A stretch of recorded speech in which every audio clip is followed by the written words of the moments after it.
It's time for Talking Pictures Trivia. A quick friendly reminder, even before the pandemic, it wasn't that much fun to go to the food store. Welcome to Talking Pictures Trivia, the podcast in which a group of geographically challenged friends explore movies through trivia as an excuse to keep their friendships alive. I'm one of these friends and today's host, Nick, and with me is... Tom. And KJ. Great to have you back as always. Additionally, joining us as a guest for this episode is... Alexis. Alexis and Tom are siblings. Alexis is an epidemiologist who has her PhD from The Ohio State University and recently gave birth to a beautiful baby boy, Maxwell. Alexis joined us for our Footloose episode while we were looking at movies we had always meant to see. Alexis still conveniently likes movies. For those joining us for the first time, we start off each episode with a movie quiz, as these pivotal questions will determine who earns today's trivia crown. The first round questions will be worth 1 point, and in round 2, the questions will be worth 2 points. Then, once the fierce competition is over, we follow up with our famous movie rant where anything goes. KJ, tell us about today's movie. Today we are concluding our journey through Best Picture nominees by going back to 1938. Minimum wage went from 25 cents to 44 cents an hour. Orson Welles broadcast his famous War of the Worlds radio broadcast, and nuclear fission was discovered in Germany. During all this, Frank Capra releases You Can't Take It With You. Frank Capra was also known for It Happened One Night, Mr. Smith Goes to Washington, and It's a Wonderful Life. You Can't Take It With You won the Academy Award for Best Picture over Alexander's Ragtime Band, Boys Town, Four Daughters, Grand Illusion, Jezebel, Pygmalion, Test Pilot, The Citadel, and Errol Flynn's Robin Hood. Tom will be quizzing us today. Tom, what is You Can't Take It With You all about? All right. This is a very interesting movie because it sees the kind of the intersection of a lot of, major stars, major writers, major directors. It's based on the 1936 play by Kaufman and Hart. And we'll encounter them again in this podcast, I'm positive. But the play itself and the movie that it's based on is about a kind of eccentric family, the Sycamores, who live in this home, and their daughter Alice has become quite taken with a young man, Tony Kirby, played by James Stewart, and Alice is played by Jean Arthur. And it turns out that Kirby's father, Kirby Sr., played by Edward Arnold, is attempting to buy up the Sycamore's home in an effort to create a monopoly in this area. And he needs all of these properties in order to create his monopoly. And the Kirbys have no interest whatsoever in this financial arrangement. However, we see Tony and Alice, Stewart and Arthur growing closer and closer. And so they invite the Kirbys, these kind of blue-blooded financial people, to come over for a dinner together in order to get them to know one another. And then hilarity ensues as these two very different people from very different worlds interact. Nick, if you had one word to describe You Can't Take It With You, what would it be? Harmonica. KJ? Idealistic. Alexis? Lighthearted. And my word would be individualistic. It's time for Question 1. What hasn't Grandpa Vanderhoof done in 22 years? Locked in. I think I'm locked in. Locked in. All right, KJ, you locked in last. You have to go first. So it's a little unclear. I think he told the story a few times. I don't know if he hadn't taken an elevator or if he hadn't taken an elevator to work in the past 22 years. All right, thank you. Alexis, what do you have? I thought it was just the elevator, that he hasn't taken an elevator. All right, Nick, what do you have? Totally different angle here. I'm pretty sure he said he hadn't gotten upset or berated someone in that period of time. There's a scene when they're in the jail cell and Vanderhoff goes off at Kirby as not being a good person, to put it lightly. Okay, and points will go to no one. Really? It was his taxes. He hasn't paid his taxes in 22 years. The elevator work stuff was between 30 and 35 years. And in terms of berating people in a jail cell, I don't remember how many years it has been since Grandpa Vanderhoff has berated someone in a jail cell. It was also a considerable amount of time. But I think it was over 30 years there as well. So no points for anyone. Boo, you guys. Boo. You're probably right. If the elevator was X amount of years, then that was probably the same for my answer. Because that was like when he stopped working, is when he last got upset about stuff. So I brought this up. I thought I'd start it off because Vanderhoff, played by Lionel Barrymore, of the famous Barrymore family, sort of sets, I think, the ethical standard for this Vanderhoof Sycamore family that we see. And I was wondering what you guys thought that family represented, what kind of ethic and way of living you saw captured in this family. So you had mentioned in your intro that the rich Kirbys and then the not quite as rich Vanderhoofs, right? You might have even used the word blue blood for the Kirbys. Oh, I thought blue blood was the blue collar. Blue blood's the rich people. Blue bloods, yeah. It's their blood and their collar are different. Are shades. Inverse. Okay. Yeah. Okay. Blue bloods usually have a white collar. Yeah. Unless they're police officers, in which case it's just a descriptor. Yeah, I thought the Vanderhoofs must have been incredibly well off if none of them had been working for however many years, 30 years, right? So I'm assuming they're just independently wealthy, and that's how they're able to sustain this lifestyle. I don't know if that was the intent of the director, but that was the only He also way I didn't could pay his rationalize what was taxes. happening. Right? Yeah. Well, Or did he? Well, he didn't have any income. He advised I felt like assess people's stamp collections and antiques or true. something. Yeah, he did stamp appraisal. Yeah, so I don't know how much you're bringing in, and they sold illegal fireworks, which is not nothing. It sounded like he was working pretty hard in the typical rat race before then, though. It sounded like he had one of those high-powered jobs, made bank, and then said, I'm done. And I think they try to parallel that at the end of this film, which I'm sure we'll get to. Yeah. Yeah, that the source of their survival, it's somewhat ambiguous. Yeah, they do mention stamp appraisal, which I think they added into the movie. It's not in the play that this is based on. Just this, they're like, we got to explain this somehow. But I do think there's this. Why I use the word individualistic as my word is that there is this kind of idea of the idiosyncratic lifestyle as being coterminous with Americanness or being an American. It's like doing what the hell you want to do regardless. And so I think that the financial means of doing that was kind of shoehorned in to justify it.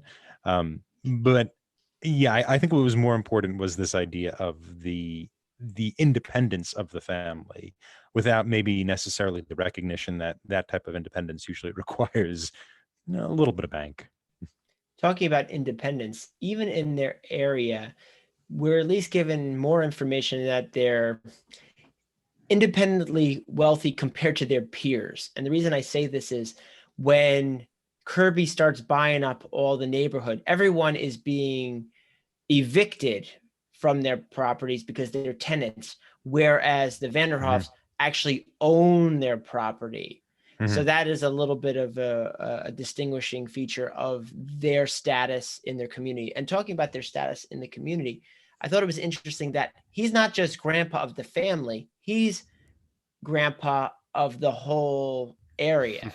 That's what's really fascinating about this, especially, and this is jumping ahead a bit, when we're in the court scene. Originally, I think they thought that was the Kirby's audience because there's so many people there, but it really was the Vanderhoffs when I listened a little closer. Mhm. that's what they were saying, how rich he truly was because of his relationships. Yeah, there is a populist strain in this as well, right? There is that, if we think of populism, I don't like to think of populism as an ideology. It's more of a tactic, but it's also a worldview, right? It's us against them, right? There's some sort of elite, and there's someone who is not elite, or a group of people who are not elite, and that is definitely through this movie. Well, you see that too at the end. We don't need the rich person's money. Here's all our money. Mhm. By the way, made me directly think of It's a Wonderful Life Mhm. when they're bailing out the savings and loan. Seemed very similar. I Yeah. wonder why. Yeah. And on that note too, another tangent. I was watching this film and I'm like, that guy sounds just like Mr. Potter from It's a Wonderful Life. And then one quick internet search later, it is Lionel Barrymore. He looks very different a decade later in that role, but the cadence is very unique in the way he speaks. Yeah. Yeah, it is. You know who played that role on Broadway in the 1983 revival? It was No clue. Jason Robards. Jason Oh. Robards played it, and when they revived the play during the period in which I was born. So I felt a strong connection to it. It's time for question 2. What project has Jimmy Stewart's character Tony invested in college and has been interested in since then? Locked in. Locked in, but I cannot remember. Yeah, I don't know, but I could say something. Well, that's good. 'Cause Make it Because it's- entertaining.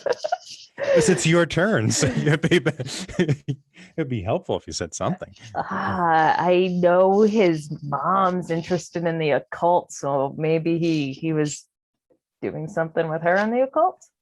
All right, so we have the occult as the first response. What do you have, KJ? The only thing that can come into my head is windmills. In college, he invested in some windmill technology company, and he just always was interested in windmills and wanted to get out there Yeah. and build his own windmill. Good But Dutchman. I Nick, what do you have? KJ is not far off. It is a green technology. He speaks about how plants harness the light to create energy. And what's fascinating about this, especially in the time period of the movie, this was almost a precursor to solar technology. So he was talking more plant-based, but it made me think of where that evolved to later in our society. Freaking chlorophyll. The whole Yes, it was time he was chlorophyll, doing exactly. this, I kept yeah, waiting that's for him exactly. to say what it was, and then I couldn't Yep. remember it Yep. later. I Yep. also didn't realize we were talking about financial investments and how the occult makes no sense.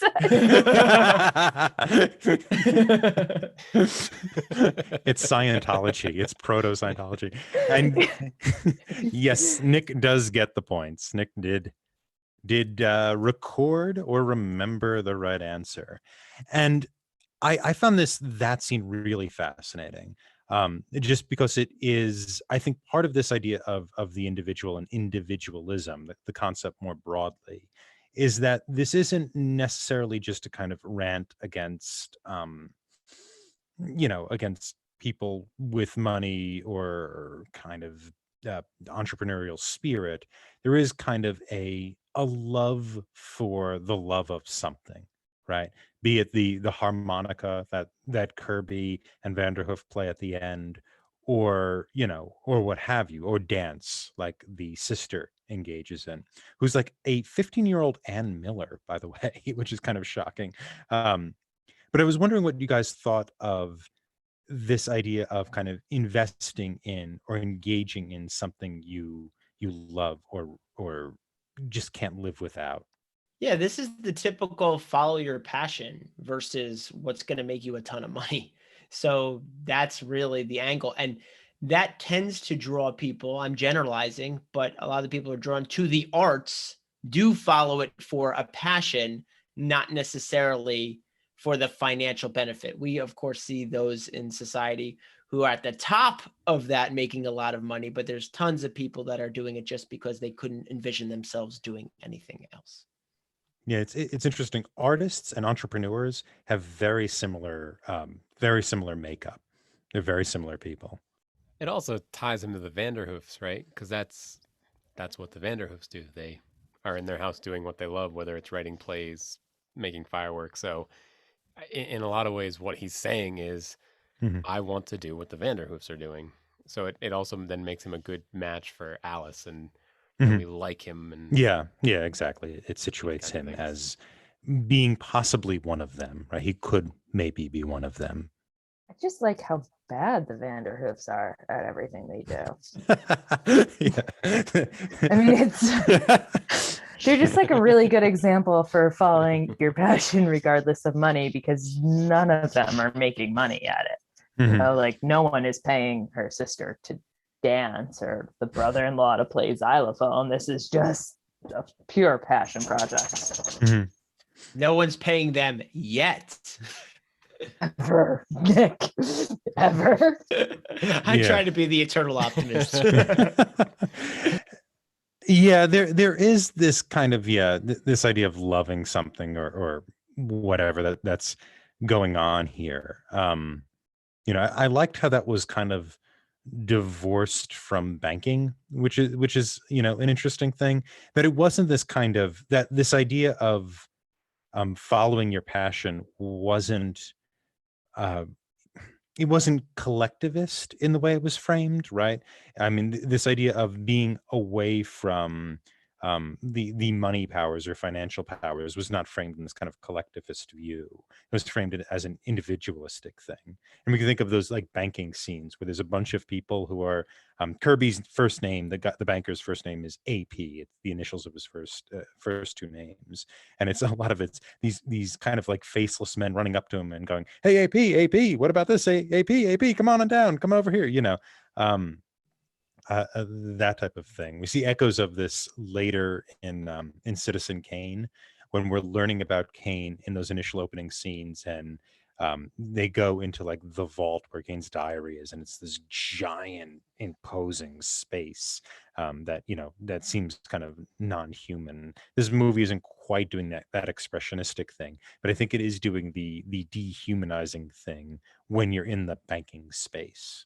Along those lines, the reason I chose the word harmonica Mhm. was because that is symbolic of this change throughout the whole film. Anytime AP Kirby is going through it, he always has that harmonica. He's throwing it across the table, it gets thrown right back at him. So it really is a pivotal device for him to see the light of what's really important. So that's why I didn't choose that word just to be cute or funny, but it really Mhm. was impactful to the story. So this movie came out in 38, right? So we're not quite a Mhm. decade away from the beginning of the Great Depression. So I Mhm. was also wondering, are some of these idealistic things, some of these kind of sillier things, oh, we're just going to do this. I wonder if it's a reaction, a relief, well, we're done with the Depression now. And at that time, people were trying to do anything to make a buck. And maybe there were households where people were like, oh, I'm going to start making firework. I'm going to do whatever it takes. So there was a layer of humor there that was lost on us because this wasn't a big sigh of relief. Like, oh yeah, I remember when Uncle Johnny thought he could, save the family by getting Mhm. a xylophone or whatever it was. So I also wonder if part of the humor and these individual things that everybody was doing, even the chlorophyll or whatever he's talking, right?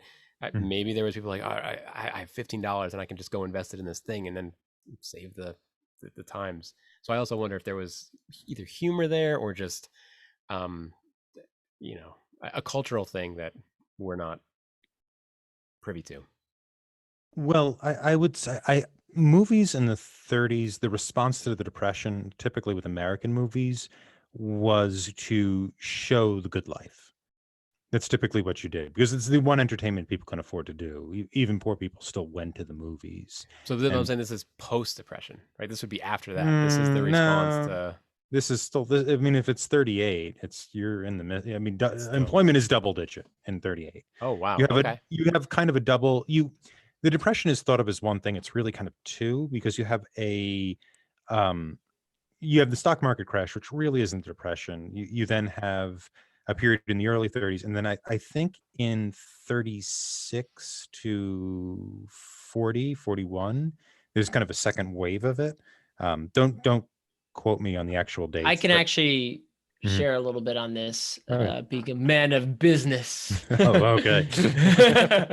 Yeah, I mean, it depends what you look up, but the actual depression, which has to do with a certain amount of cycles of down, anyway, I don't want to get into the details there, but that's like 29 through 33. But then there was a follow-up recession that did kind of go through 37, 38, so there still was issues people were going through during that period. Honestly, that following decade was still a lot of uncertainty. Yeah. So Even through the war, yeah. I mean, employment was double digits in 38. I'm positive it was. I don't think unemployment went to below double digits until 45.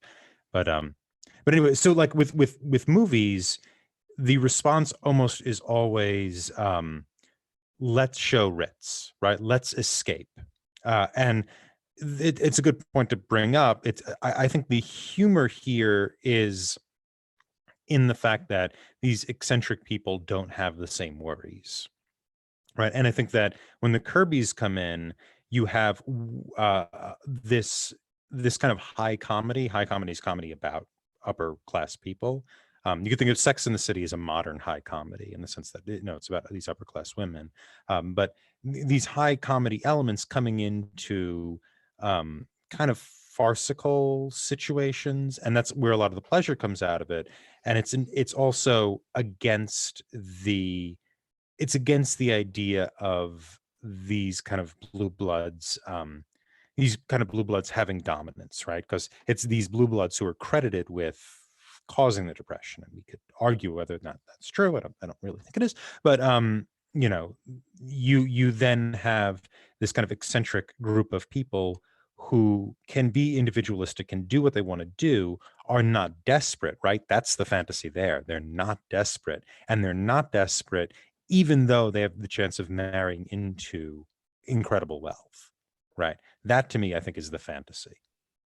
Okay, after round one, we have Nick in the lead with a single point, and no one else has any points. Good job, Nick. We'll see everyone in round two.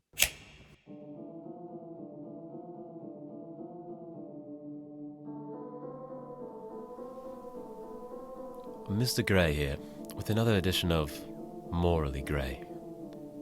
Jumbo from Pennsylvania writes in about a sandwich and its availability for dinner. Jumbo had a contractor working on the house. Jumbo bought sandwiches for himself, his wife, and the contractor. Jumbo ate his whole sandwich, but his wife and said contractor only ate half of their sandwich. Into the fridge went the half sandwiches, which were left by the contractor during his departure. That night, Jumbo's wife decided to have her sandwich for dinner. Here's the morally grey bit. Jumbo decided to have the contractor's sandwich for dinner. Jumbo's wife protested, and together, they decided to write me, Mr. Gray. The story goes on the following day, after the sandwich was indeed left uneaten by Jumbo. Jumbo mentions to the contractor that his sandwich is still in the fridge and available for lunch or other future meals. At the end of the day, far after the contractor has left, the sandwich is still in the refrigerator. And the row between Jumbo and his wife started anew. Audience, I turn to you. What is the acceptable time a sandwich can be in the fridge, under which circumstances a potential returning sandwich owner will be back, keeping in mind that sandwiches do indeed have an expiration date? Would you have eaten that sandwich? This has been Mr. Gray with a morally grey question. Please enjoy your regularly scheduled programming. And we're back. We're at the pivotal point of our episode where we ask the guests a key question. Alexis, if you could watch this movie with anyone, dead or alive, who would it be? My neighborhood is rapidly developing, and one of my neighbors is really into spite houses. And I would have liked to watch this with her. What's a spite house? It's when people won't sell their property to developers. So you'll see like this tiny little house in the middle of like this huge condo building. In Philly, we have two big Comcast buildings, and there's like a tiny little chapel in the middle of them, which is my favorite spite house.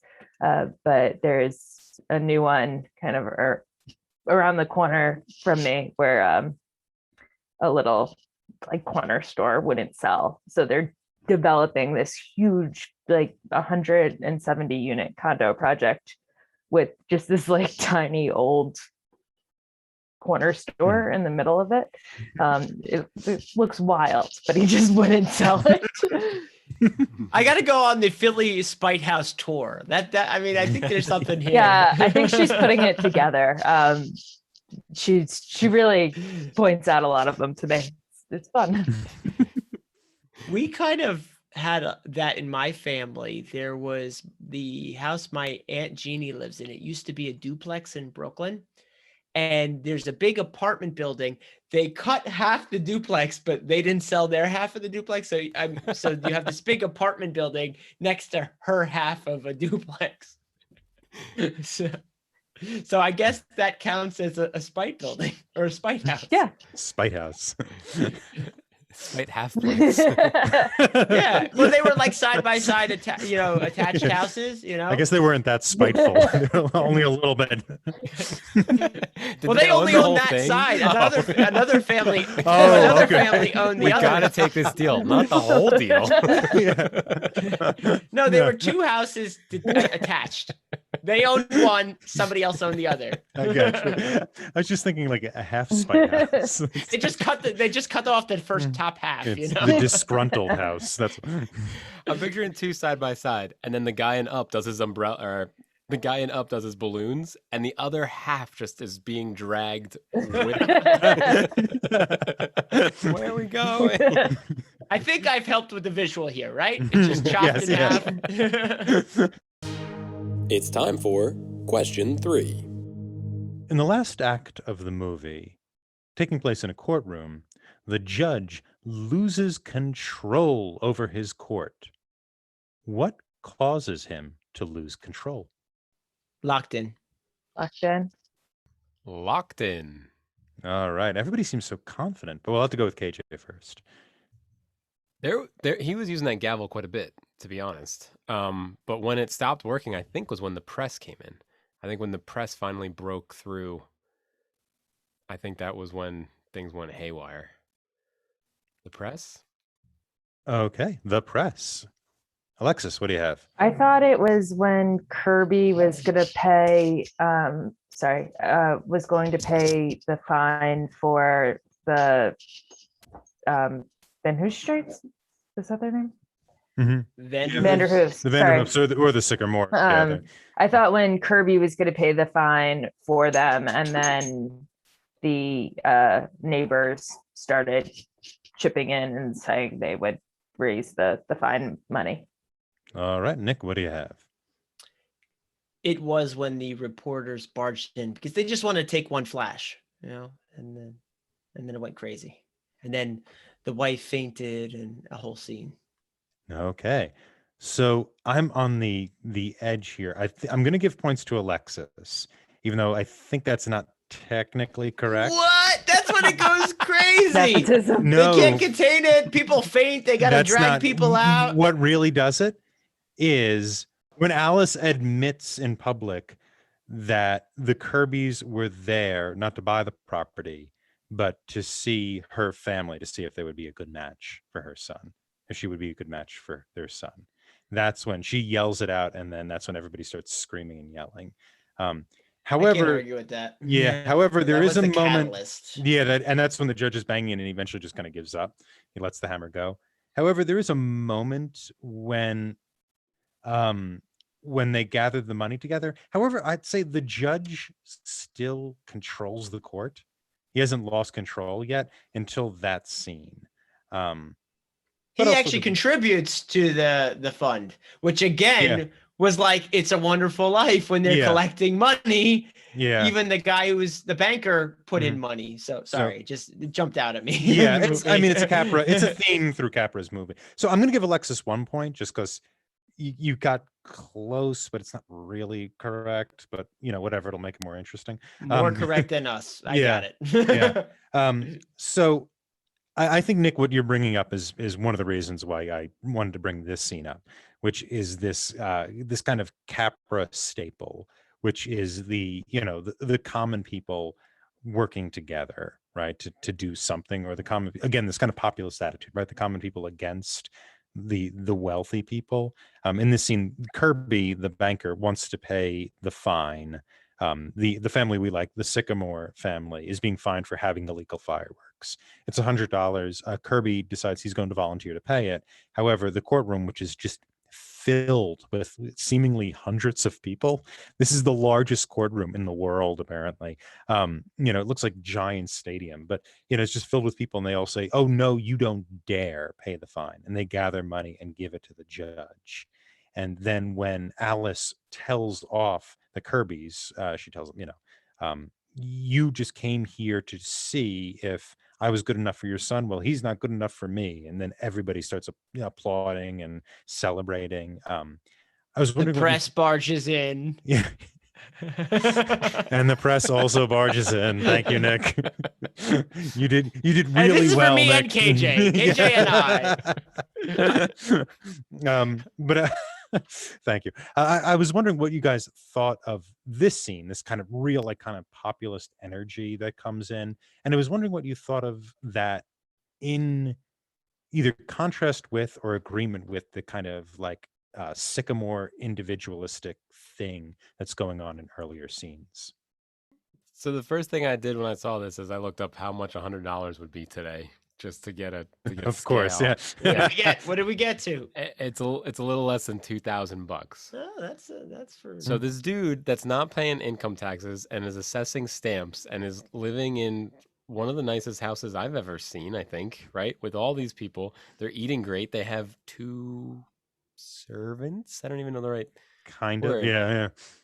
Doesn't have $2K to throw at the judge right now, and then the people that are renting, that later on in the movie he's going to completely upheave their lives, are now chipping in for him.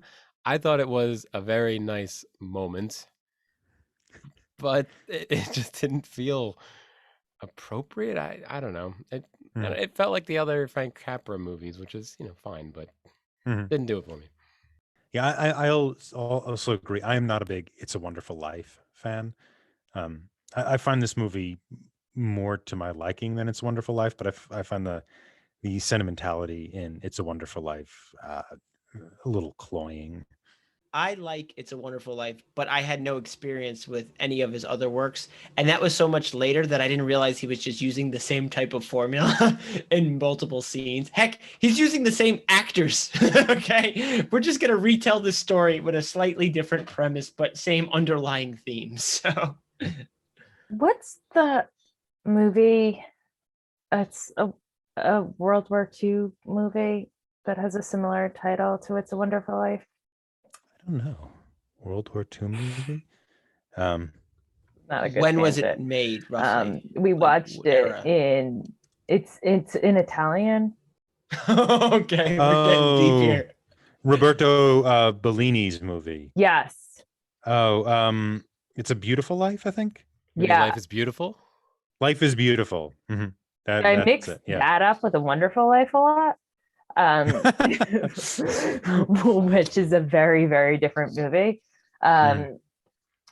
But sorry, that has nothing to do with the courtroom. But for a second, when you are talking about A Wonderful Life, it has taken me to now to stop thinking about Life is Beautiful instead. The courtroom scene, though, to what I think AJ was saying, where it kind of felt super unbalanced that everyone else was paying for this, and then it didn't strike me as off until he decided to sell, and then it just kind of felt like, oh, I think all these you know what you're doing. You know all these people are getting kicked out now, and it's not just like, well, it's me and it's them. It's just was directly all of these people that paid your fine for you that are now going to get evicted because you know want to go live near Alice. That was a little odd, where all his fundamentals went out the window. I was like, oh, she moved to XYZ place. Yeah, of course we're all going to move there. She doesn't want to come back to this house, so And it no felt other like choice. it was like 20 minutes away. Like, get in the car and go see her. Yeah. And Yeah. Well, who's you can't afford a car on a stamp appraiser salary. right? Mhm.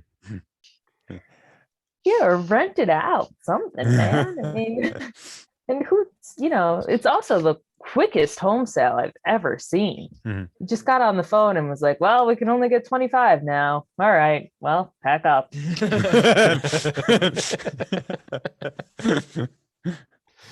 Yeah, that was pretty cool. I mean, the idea, I guess, is that he doesn't really care about how much he can get for the house. He just wants to be with his daughter.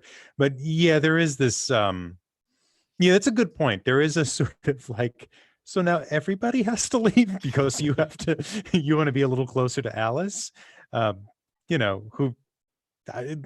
Just not to spoil the ending or anything for our listening audience, but eventually they get the house back, right? And I guess nobody has to leave.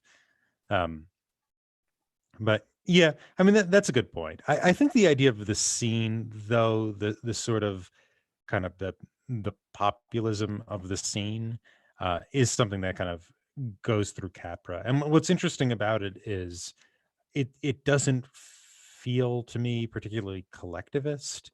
It just feels kind of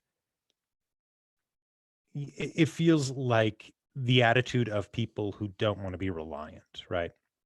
That seems to be the thing, right? It's a we're not going to rely on this guy, and we're not going to let people we like be reliant. The thing that is good about us is that we don't rely on anyone else. That seems to be the attitude.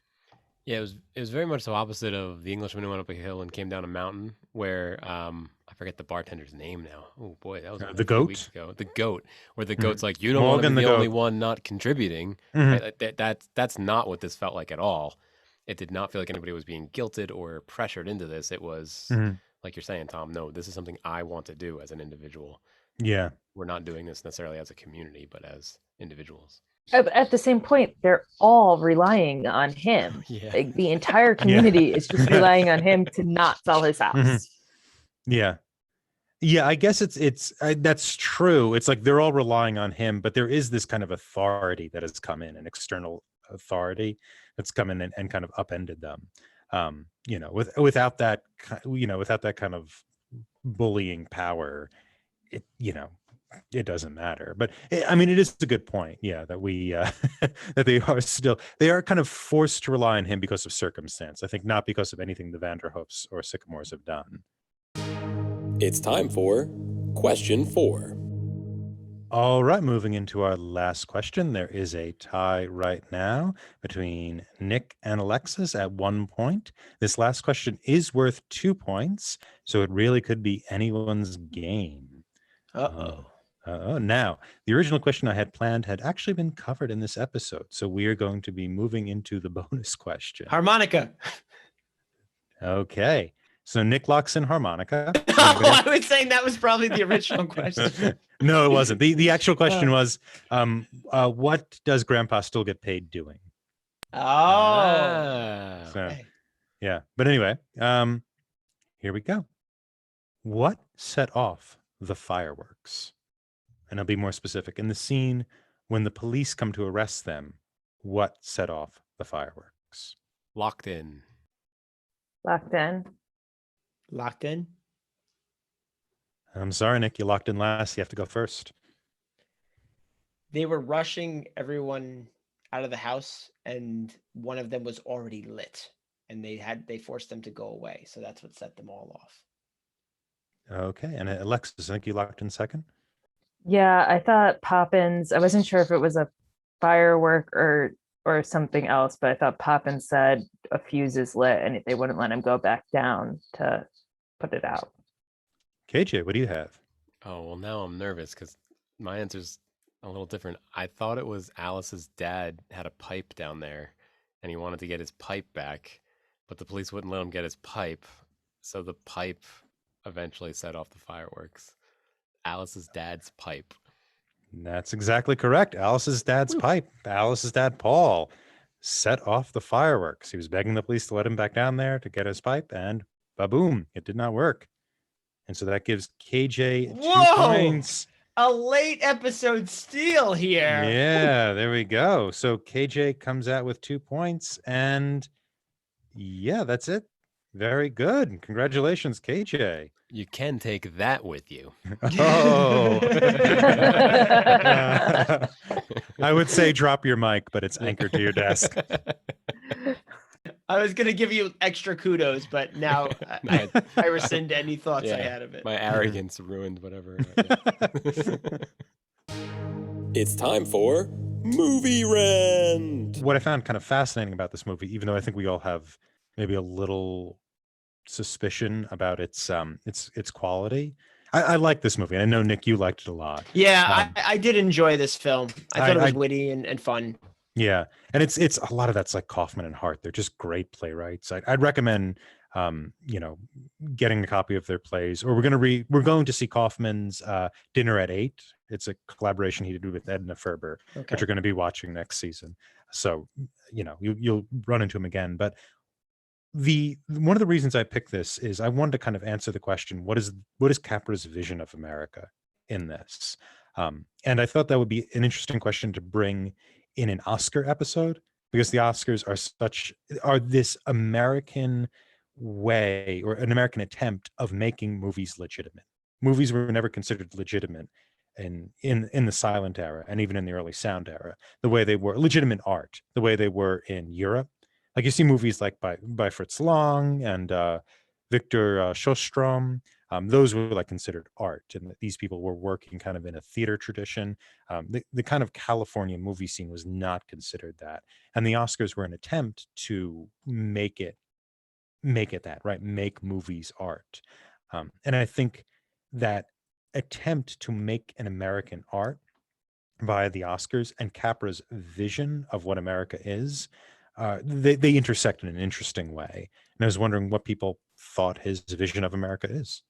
So I haven't read up on Capra at all, so this might be very wrong, but he seems, first of all, very confused as if to what America is.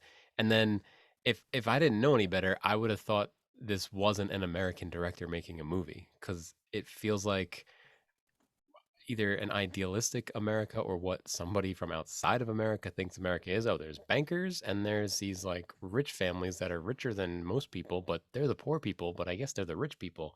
Mm-hmm. American idealism, that's like making fireworks and assessing stamps, right? Like that also kind of felt off. So everything felt a little off from what I imagine most people think of, America. So I think he's confused at best. I felt like the idealism, to me at least, was that, your world doesn't need to revolve around money and being in the rat race, and you can just kind of stay home and do what you love. And I think there's just a huge disconnect with like, how are you paying, your servants, I'm assuming, or what Donald and Reba were, and like, how are you making this seemingly comfortable life for all of these people that you're supporting without having some sort of income? But yeah, I mean, it seemed very much that, the bankers and this love of money and your life revolving around money is the bad part, and the, laissez-faire lifestyle is what is good. I will tell you what it's not, and that is an advertisement for capitalism. That's not what he's really focused on here. Yeah, I mean, I feel kind of two ways about it, because Capra was, if you know, his story. Capra is a Sicilian immigrant. He had a little, his parents couldn't read. They came over very early on when he was like 7 or 8, I think, a child. and he just kind of made it. He made it rich, right? He was, he made movies going back to 1926, I think was his first film. He rose to the top of his profession. He started his own production company. He was the president of the Motion Picture Academy when he won all his awards. I actually think he was president in 35. He won his first Oscar in 34. So, a little leeway. However, his next two he was president for. So wink, wink, nod, nod. Yeah, he is kind of, and he was for his whole life this kind of, a supporter of that kind of de Tocquevillian idea of America. All of his movies are like that, right? If you think of Mr. Deeds Goes to Town or Mr. Smith Goes to Washington, there is this kind of idea of like the individual can do great things, and that we don't need none of these institutions, right? That type of thing. We don't need to worry about power, or not worry about power. We can do what we want to do in spite of institutions. Maybe I should say that. I mean, that's the whole thing with Mr. Smith Goes to Washington, right? Is that the machine doesn't eat him, right? He emerges victorious in the end. And that's kind of the vision I see here also, is that I don't know if it's necessarily anti-capitalism. Well, it's not glorifying it. What I'm saying is not him as a person and in his actual life, but in the confines of the lens of just this film, he's not glorifying capitalism. Yeah, he's not glorifying it, but it's also like the old man is also, do you remember what the Kirbys are trying to build? Weapons, ammunition. Yeah, it's a munitions factory. Factory. Right. I know it's a factory. Yeah, but it's munitions. It's for the government, and they're trying to get the first thing he does when he comes back to New York, he's coming back from Washington in order to get, kind of permission to build this monopoly, or at least he's making sure he's not going to get antitrust thrown in his face. One of those two. And a legal monopoly. yeah, exactly. So I think there's this idea of like coercive authority that he's worried about more than kind of capitalism, quote unquote. Which could be part of capitalism, certainly, and is part of it. But I think he's more worried instead about like about making money or wealth. I think he's more worried about losing the authority over yourself in order to gain those things, right? I think that's the problem. And I think that's maybe why we don't see a poor family in the Sycamore Vanderhoof household. I think we see a, okay family, right? Like they shirk all institutional norms and all authorities, including the tax man, right? He never pays his taxes. In the play, they actually tell you why he doesn't pay his taxes. He doesn't believe in it. Well, no, I mean, why he doesn't ever have a punishment. Like the issue just goes away. He kicks the tax. In the play, they have there was a milkman who used to live with them, but nobody knew his name. So when he died, they just gave him the grandfather's name. And so then the IRS writes back and goes, "Oh, we're sorry. We didn't realize you were dead. Here's a refund." So that's how the issue gets. It just gets like he gets at the very end of the play, he gets a letter and he's like, "Oh, I don't owe the IRS money anymore," and it kind of goes away. And that's a little bit of the escapism too, which is in the play and certainly in this in this movie. But I think the escapism is also kind of an imagining of an America in which you can also escape from authority, right? You could just tell the IRS man, "Well, we gave Cuba back, so I'm not giving you any money. That's stupid." And then it just works. You're just fine. Well, he did just get the house back too, Yeah. Yeah. Yeah, by becoming friends with Kirby, right? That's ultimately Kirby had one friend now.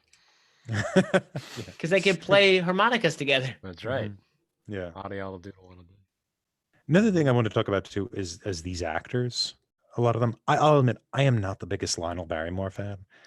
When we watch Dinner at 8, we're going to see his brother, John, who's fantastic. The Profile was his nickname because he had such a great profile. But I think I read he had like 4 different wives too, or something like that. Yeah, he's Drew's grandfather, and there's a certain behavioral resemblance, let's say. But they all have a lot of spouses. yeah. I think it's just when you're in Hollywood that long, that's just what happens. I don't mean to stereotype, but it's just, it seems to not be a great place for the institution of marriage. But anyway, talking about these performers, especially James Stewart and Jean Arthur, and how kind of wonderful they are. I kind of adore both of these people, and I was wondering what people thought of their performances, and even what you might think of their style of performance as being. So I didn't know Jimmy Stewart was in this before I hit play, or even after I hit play. And I listened to another podcast called No One Can Know About This, where they play through every Final Fantasy. I highly recommend it. I really enjoy it. It's no cat, like no one can know about this. But anyway, they played through the Final Fantasy video games, and when they read the text of the different characters, they assign voices. It kind of just happens. And one of them that they kind of settled on was a Jimmy Stewart impersonation. And I've heard that a lot more than I've heard or seen Jimmy Stewart. So when this guy came on the screen and he starts talking, I'm like, what is this, a B-rated Jimmy Stewart? Who is this guy? It was the Jimmy Stewart on screen was not as good as a Jimmy Stewart as in the podcast. As I say, I recommend the podcast. So I was a little confused for a while. So I was, oh wait, no, that is Jimmy Stewart. It's when the copy becomes more real than the reality. Right. And I think because of that, I was distracted the whole time. I was just like, oh, I love this guy's voice. Like that's like a lot of people do like impressions of like Christopher Walken. Everyone's got their take on it. Yeah, that's Jimmy Stewart back then. He's always lovely, Jimmy Stewart, and he would win since we're in an Oscar show, he'd win his Oscar in 1940 for The Philadelphia Story, which is also a movie we're going to do. Also starring 4-time Oscar winner Katharine Hepburn. But Jean Arthur, I think she was nominated for one. I don't think she ever won, but she helped really invent like the screwball acting style, that kind of really energetic, somewhat silly. I don't mean silly in a bad way, but a kind of vivacious style that dominated really the 1930s. That became like the romantic comedy standard. And so she's part of one of this cavalcade of like great female actors then. What's interesting about her though is she sort of faded from the public light, and she really became less interested in performance. She tried to go back on stage, but had stage fright, and she ended up going into teaching for a little while, and she was teaching at Vassar. And while she was in Vassar, she kind of recognized somebody in one of her early acting classes who was this really talented actress. This is in, I think the early 1970s, or maybe even late 1960s. And, so she started encouraging this person and pushed her forward. And that was Meryl Streep. And, so there's that, Meryl Streep has become, the kind of Oscar, the face of Oscar in probably our own lives, right? We've seen her win 3 Oscars now, and there's even a connection of that to this film, from Mr. Oscar in the 30s to Mrs. Oscar nowadays. Another actor I just want to bring up, I don't know his name, but the Russian guy that was teaching the dance, he looked a lot to me like Hugh Jackman, and I think Hugh Jackman would have loved that role. I think he would have enjoyed doing that thoroughly. But the whole time I was just wondering, oh man, is this like a early Hugh Jackman? He was one of my favorites, like one of my favorite characters in this movie. I like the idea that I think his job was to train her in ballet. And but his job was also to get a free dinner. That's right. His job. I just liked, it seemed like his whole job was to teach lessons, like kind of various things, and then just tell people they stunk at what they were doing. And I really like that as a career path. Yeah, this is Miska R, who is actually Russian, and was an Oscar nominee. He was nominated for an Oscar, I think, in 1940. Let me see. 1936. So he was the Oscar nominee of those actors going into this movie. Wow. And for my man Godfrey. I was actually trying to figure out if he was legit Russian or not Russian and acting like a Russian. Yeah, That's even better that he was. Yeah, he was born in St. Petersburg in 1905. So, yeah, that's it. And he came over in after the Russian Revolution. Right? They kind of fled. In the play, there's a subplot where he is friends with a bunch of royalty from Russia who are all working as waiters in New York because they all ran from the Russian Revolution. And so there's one scene where they invite the Countess Olga over and she kind of cooks for everybody, but that was cut out. It was replaced with the Poppins scene, which is not in the original play. And I'm sorry, it's a little less interesting.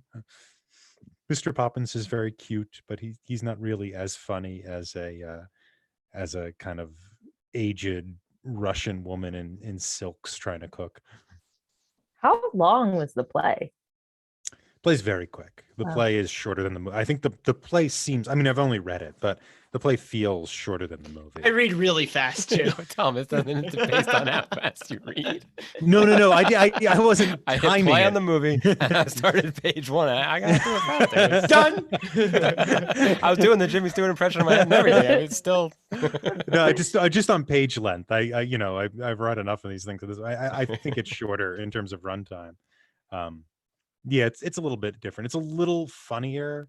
It's a little more ribald. Like there's a few sex jokes in there that, don't make it in the Hays Code error. But yeah, I would recommend it.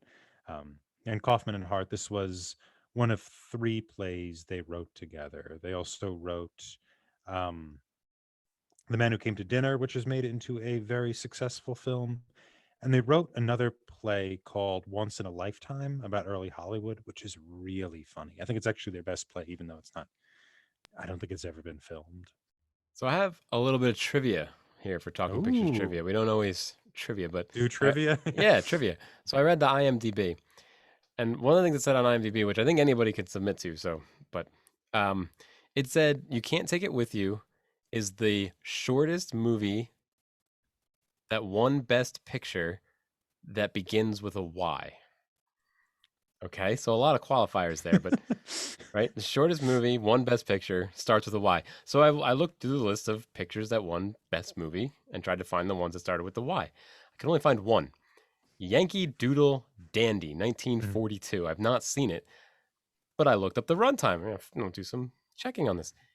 IMDb lists You Can't Take It With You and Yankee Doodle Dandy at 2 hours and 6 minutes. So if it is shorter, it's probably not by much.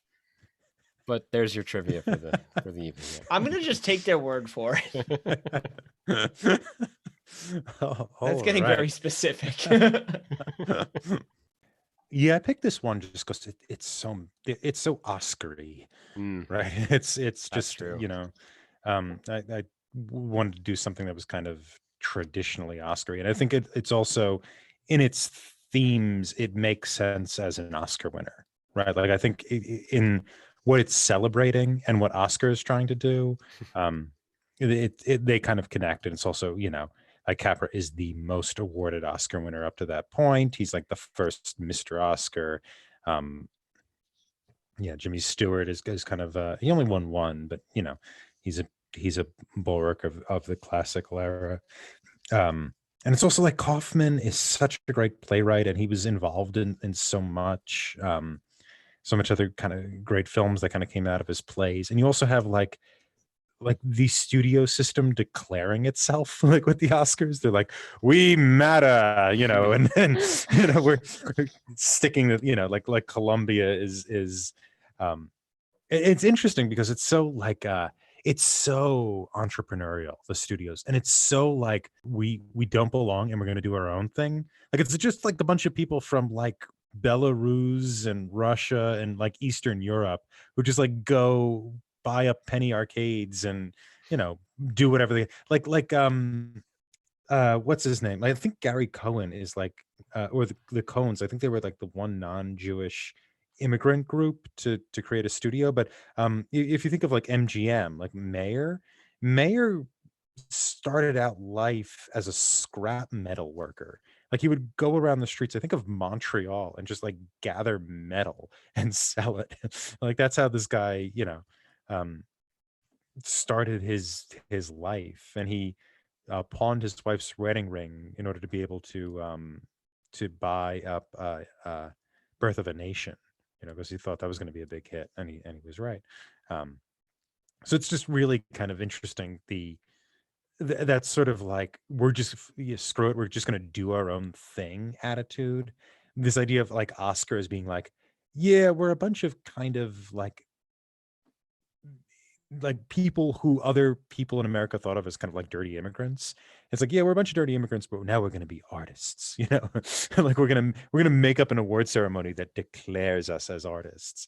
And then you have like it being directed by the guy who's also the director of the Oscars, who's also this immigrant, who also shares this kind of vision, or depending on where you're standing, delusion of America. It's all just kind of worked together, I think, for the theme of the episode. I'd like to once again congratulate our winner of the week, KJ. Congratulations. Yay. Hey, thanks, guys. You did it. Wow. How many wins is this? Is this 3? He's actually, he had another one recently, though, I think. Or is it coming up? 2 in a row. Didn't Is it 2 in a row? well, there was 2 in a row, and then this one, I think. Yeah. Yeah, no, Is we've that- said his name a lot. I'm the one who's really hasn't done anything Yeah. lately, but it's okay. I still have fun. That's good. On another note, Alexis, it was great having you on the show again today. We really had a lot of fun. Yeah, thanks for having me. I had a good time. Check out our website, talkingpicturestrivia.com, for more information about us and our episodes. You can find us wherever you listen to podcasts, as well as our YouTube channel. We are extremely grateful for any positive reviews, as those help others like you find us. If you like what you hear, remember to like and subscribe to our show. What do you think Frank Capra's vision of America is, and why? Let's continue the conversation on Twitter at Talking Studios. Have additional thoughts? Email us at talkingpicturestrivia@gmail.com, or give us a call at 201-467-8679 for a chance to be featured on one of our future From the Listeners episodes. You can find me on Twitter at ThomasLehman15, and also please tune in for Talking Pictures Trivia B-Side, where we go into more detail in the film. And you can find me on Twitter at KJ10001000. I can also be found on Twitter at The Nicknamed.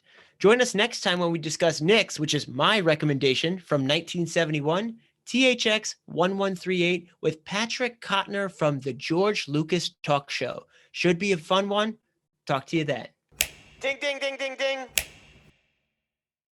This is one of those movies I'm finding more often now I have to turn on subtitles because they talk so darn fast that sometimes I'm missing what they're saying. And You sound really it old. helps tremendously. Would you say? You sound really old. Exactly. But think about this film. These days, they just talk so fast. This one's They from talk so 38, fast. Nick.